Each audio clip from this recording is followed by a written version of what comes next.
Alright, today we're going to talk about how to change to a new yarn when you run out of whatever ball of yarn you're working on and you get to about this much yarn left.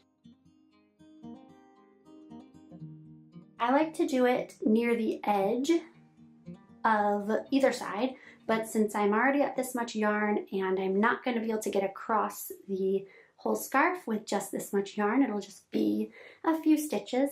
I'm going to do it on my second stitch. So I'm going to knit one stitch,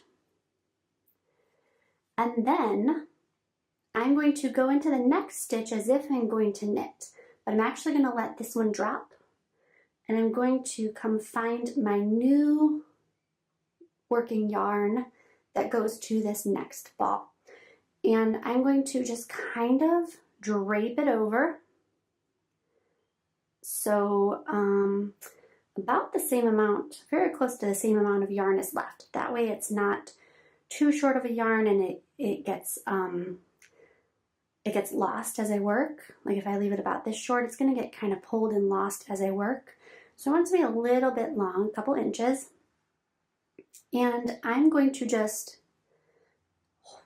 loop it around my yarn or around my needle like this. I'm not doing any kind of knot. I'm not doing anything like that. I'm just looping it around and holding both pieces so I don't make the tail shorter or longer.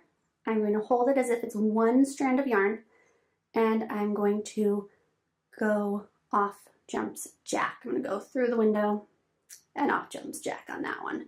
Now I'm going to let this tail, this is my new little tail, I'm going to let that drop, and I'm going to just hold the new working yarn in my right hand. Now, I don't want to pull tight because this is still not really locked in. It's still just looped around. It just now is looped around the needle and kind of goes under something. So I want to kind of make this a little more locked in before I pull. So I'm going to go into my next stitch and knit that, my next stitch and knit that, and my next stitch and knit that. And notice I'm doing that all with just this one strand of yarn. I only did 2 strands together when it was really that first time of knitting that next stitch with the new ball of yarn. So now I do have 2 tails here, which actually we're going to scoot our yarn so it doesn't fall off. I'm going to ignore my working yarn for a minute, and I'm going to look at these 2. Now I can pull these 2 a little tighter. And now all I'm going to do is a very simple right over left knot, and then a left over right knot. Now if this bothers you while you're knitting to have them, don't just cut it right there, or you're going to kind of have this noticeable little knobby knot.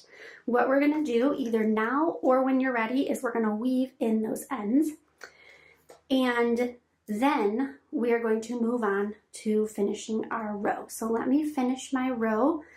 One reason to wait until you finish your row is so you don't accidentally weave in the working yarn or accidentally cut the working yarn.